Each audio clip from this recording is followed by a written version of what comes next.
Bom dia, crianças! Hoje nós vamos fazer o capítulo 4. O capítulo 4 eu dividi em duas partes.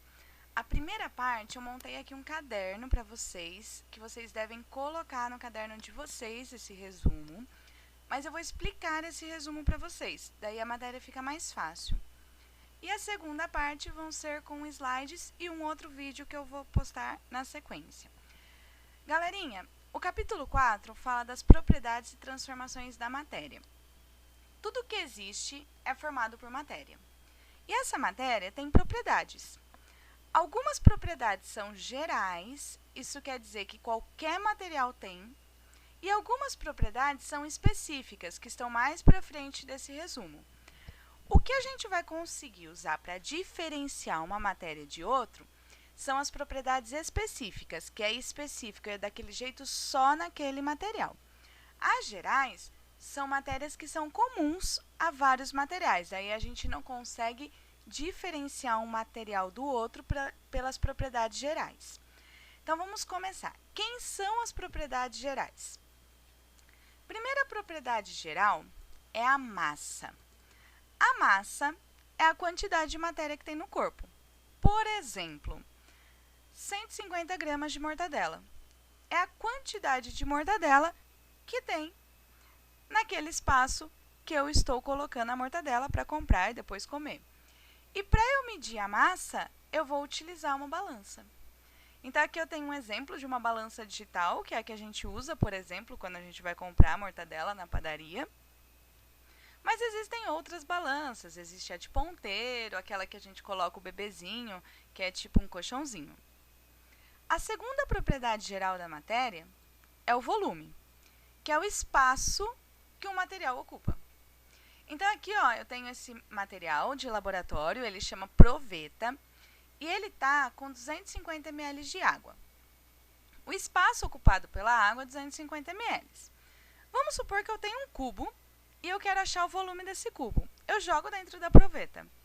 E depois que eu joguei o cubo, o volume de água passa a ser 300 ml.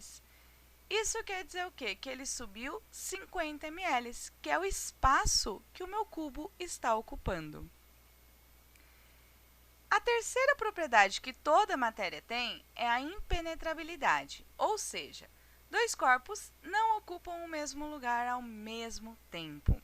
Aqui eu coloquei uma foto de uma prateleira e ela tem uns livrinhos, uns brinquedinhos, um vasinho aqui em cima. Observem que nenhum desses materiais está no mesmo local. O urso está um pouquinho para o lado, o vasinho está um pouquinho para o outro lado.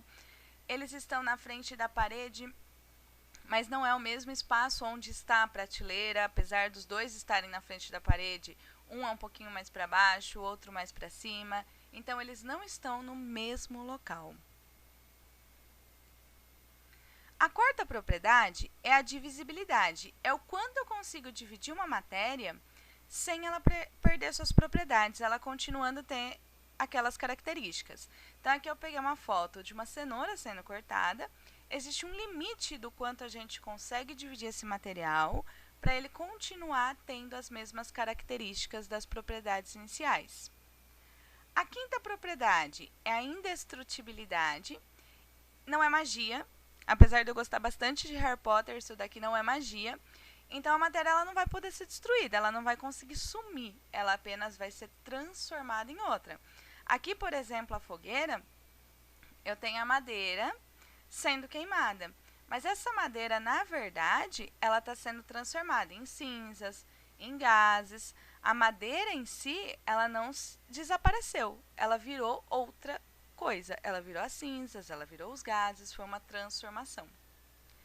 A sexta matéria é a sexta propriedade da matéria é a compressibilidade, que é o espaço ocupado por uma porção de matéria, ele pode ser reduzido sob a ação de uma força, depende do material. Então, aqui, por exemplo, vamos supor que eu pego uma seringa, eu tiro a agulha e eu tampo com o dedo, e eu enchi essa seringa de ar. Aqui são as moléculas de ar afastadas, porque o estado gasoso, as moléculas são afastadas.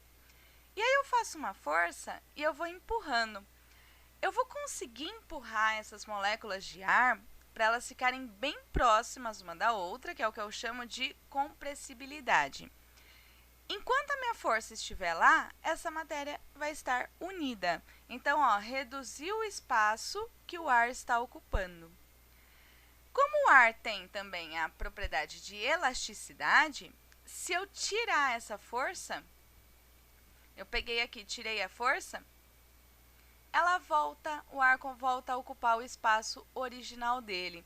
Então, se você tirar a mão de trás da seringa e continuar com o dedo na frente, você vai ver que o êmbolo volta sozinho para trás, que é a elasticidade, que é, depois de comprimida, a matéria tem a capacidade de retornar à forma e ao volume original, caso a força exercida seja cessada. Ou seja, eu tirei a força. E a última propriedade geral é a inércia. A inércia, gente, é quando toda a matéria ela tende a manter o estado que está, ou em repouso ou em movimento. Então, se uma coisa está em movimento, aqui eu peguei um ônibus e os passageiros. Observem que, com relação às casas da rua, ao chão, à calçada, o ônibus está andando e as pessoas também, porque elas estão se afastando das casas da rua. Se nenhuma força mudar isso, isso continua desse jeito. Mas vamos supor que, de repente, o ônibus freia. Quando o ônibus freia, o seu corpo entende que ele deveria continuar em movimento. E aí o seu corpo faz esse movimento de ir para frente. Como o ônibus freou bruscamente, você cai. Isso é a inércia. Então, na verdade, a culpa de você cair quando o ônibus para de repente é da inércia. Galera, essas são as propriedades gerais. Toda matéria tem. Agora, as específicas, é elas que vão fazer eu diferenciar um material de outro.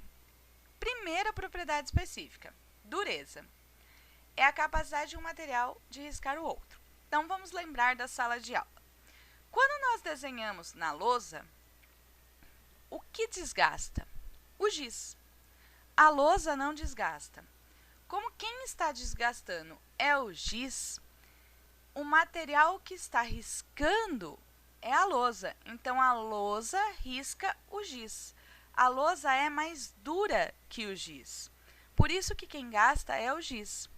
Se fosse ao contrário, quem iria ficar marcado era a lousa. Ela ia ficar como se tivesse uns arranhões. E aí, depois que o professor desse a primeira aula na lousa, a gente teria que trocar a lousa, porque ela não iria sair essa marca. Então, dureza não é o quanto o material é duro ou não, mas o quanto ele consegue riscar o outro. E no caso da lousa e do giz, a lousa ela tem uma capacidade maior de riscar o giz, por isso quem gasta é o giz. Um outro material que é duro, e na verdade é o material mais duro que existe, é o diamante. Ele risca qualquer outro material e ele só vai ser riscado por outro diamante. Então, quando a gente quer cortar um material numa fábrica de espelhos, por exemplo, a gente usa uma lâmina de diamante, porque ela consegue riscar o espelho. E assim por diante. Segunda característica, galera, é a densidade. A densidade ela vai indicar para mim se o material flutua ou afunda na água, por exemplo. E para eu achar a densidade, é bem facinho. Eu vou pegar a massa desse material, que a gente mediu lá na primeira explicação, na balança, e vou dividir pelo volume, que é aquele do cubinho. Então, se vamos supor que eu tenho um material que a massa é 10 e o volume é 5. 10 dividido por 5, 2. 2 é a densidade do material. O que significa isso? A densidade da água é 1. Se eu colocar um material que a densidade é 2, nessa densidade da água, eu vou ter que analisar o seguinte. Se o meu material tiver uma densidade menor que 1, ele flutua. Se ele tiver uma densidade maior que 1, ele afunda. Como 2 é maior que 1, o meu objeto afunda. A terceira propriedade específica é a capacidade de uma substância se dissolver na outra. Então, aqui eu peguei um copo com água e estou jogando açúcar. Se eu mexer bastante isso daqui, eu vou ver que o açúcar, entre aspas, ele some. Na verdade, ele se dissolveu na água. A água é o solvente e o açúcar é o soluto. É claro que existe um limite do quanto essa água vai conseguir dissolver do açúcar. Se eu jogar aqui 1 kg de açúcar num copo de água, é claro que ele não vai dissolver tudo. Quarto, temperatura de fusão, que é a transformação do sólido para o líquido, e de ebulição, que é a transformação do líquido para o gasoso. Cada substância tem uma temperatura específica para mudar o estado. E conhecendo a temperatura de uma substância, eu consigo, em laboratório, descobrir qual é a substância que tem naquele vidro não identificado, naquele potinho que não tem nenhuma etiqueta e assim por diante. E a última, galera, é a propriedade organoléptica. São aquelas que nós vamos perceber pelos nossos sentidos, mas que são menos usadas no laboratório. Por quê? Por exemplo, o cheiro. Eu não posso testar um material no laboratório para ver se ele é uma coisa ou outra pelo cheiro. Porque se eu cheirar a substância, ela fizer eu desmaiar? Então, essa propriedade ela é mais utilizada no nosso dia a dia, por exemplo, com comida. Por exemplo, uma laranja. Quando eu olho para a laranja e eu vejo que ela tem uma mancha que não deveria estar ali, ela está com uma cor diferente. Eu corto a laranja, eu sinto que a laranja tem um cheiro estranho. Eu toco na casca da laranja, eu vejo que a textura está estranha. Isso tudo eu estou testando a propriedade organoléptica. Eu estou usando 5 sentidos para conhecer as propriedades dela. E aí isso poderia evitar que a gente se alimentasse de um alimento ruim e isso fizesse mal à nossa saúde. Por último, nós vamos lembrar a transformação da matéria. Nós temos 2 tipos de transformação, a física e a química. Na física, um material, ele muda a forma, a aparência, mas ele não muda suas propriedades. Exemplo, um copo de vidro inteiro, um copo de vidro quebrado. Os dois são vidros, os dois têm as mesmas propriedades, mas a aparência está diferente. A aparência dele era inteira e agora está quebrado, mas ainda é o mesmo material.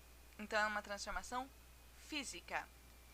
Transformação química é aquela que a matéria ocupa, ela modifica as propriedades e eu não consigo reverter isso. Por exemplo, uma fruta que estragou, mudou suas propriedades, eu não consigo desestragar essa fruta. Então, é uma transformação química. Galerinha, eu espero que vocês tenham gostado. Dica da quarentena, depois que você acabar de estudar Harry Potter. Até a próxima, galera!